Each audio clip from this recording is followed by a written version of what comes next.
Domestic violence, abuse against women in intimate heterosexual relationships. The purpose of this research presentation is to inform about domestic violence, what it is, the social determinants underlying the issue, barriers preventing change, and interventions that focus on a social determinant in order to promote change with this issue. The population group studied in this presentation is women who experience domestic violence and/or abuse by a romantic partner, former or present. Domestic violence, as defined by the New South Wales Government in 2022, is a crime. It is when there is violent, abusive, or bullying behaviour or actions towards a partner to scare and control them. It can happen at home or outside of the home. It causes fear and harm to the body, mind, and spirit. Kay Hegarty, E.D. Hindmarsh, and M.T. Giles in 2000 also expressed that domestic violence is a complex pattern of behaviours that may include, in addition to physical acts of violence, sexual and emotional abuse. A social determinant that can be seen underlying domestic violence is employment and income. Bowles and Seitz conducted a study in 2005 that found husbands to be more likely to abuse women who were not working. The inequality in income in an intimate relationship hypothesized that partner violence may be more likely to occur in relationships where a relatively large income gap exists between partners. Therefore, women that did not receive their own income were potentially at higher risk of being financially dependent on their partners, which put them in danger of being victimized. A second determinant is education. Although data from the GSS suggests that there is no relationship between education level and spousal violence, it is believed that a higher level of education may help a woman experiencing abuse to identify and access appropriate community services, as well as the criminal justice system when abuse begins. It is also believed that a woman being more educated may make them less likely to stay in an abusive relationship, meaning they'd be less susceptible to return or be re-abused by the same partner. This is critical for women who experience intimate partner violence, as it is very common for them to stay with an abusive partner or go back out of fear, love, or habit. There are many barriers that prevent or delay change in domestic violence. One of the barriers seen to prevent change in domestic violence is women struggling or avoiding seeking help.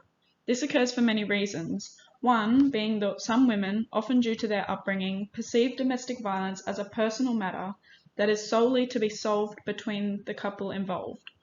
It can also be out of fear, either that if their partner finds out that they could be in danger, or fear for their partner if they are reported. Other common barriers to preventing change in domestic violence are culture, religion, and race. For example, Muslim women who follow Islam have a common view that they cannot humiliate their husbands. This would prevent an individual from accessing support and getting help, as they may believe they'd be looked down on due to the patriarchal society, and typically they would not be believed because of their religion. A final barrier is the culture of pretense. A culture of pretense is a state of being where abuse is not always identified or recognized, and for all appearances to those outside the relationship, everything is normal. The participants that took part in the study conducted by Francis L., Loxton D., and James C. found that the culture of pretense had been an unconscious process that was later recognized after the violence had ceased. The intervention strategy research for this presentation is a Domestic Violence Enhanced Home Visitation Intervention, or DOVE.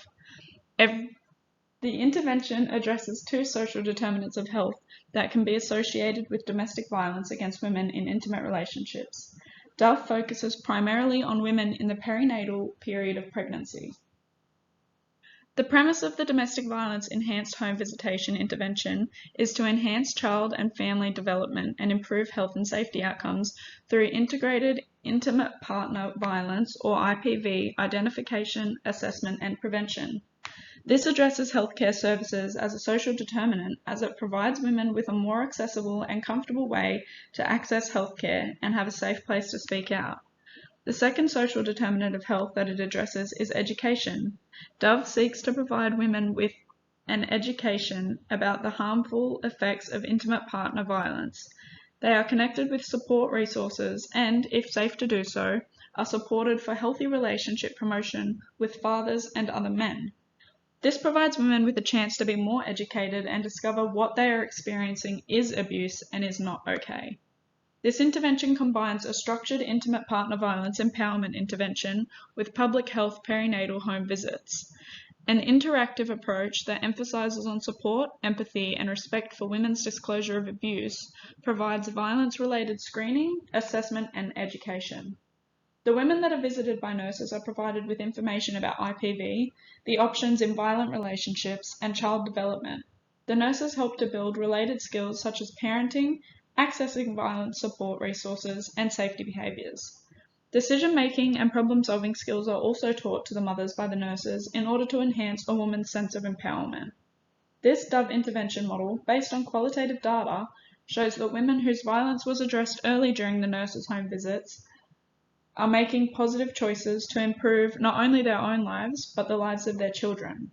This data expresses the effectiveness of the DOVE intervention in addressing a social determinant of health to bring about change in domestic violence for perinatal women.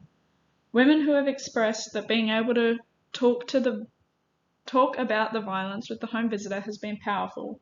Further evidence of this intervention's effectiveness is that the preliminary findings show the promising trend of decreasing mean scores of self-reported violence on 2 measures of violence, these measures being the conflict tactic scale and the severity of violence against women.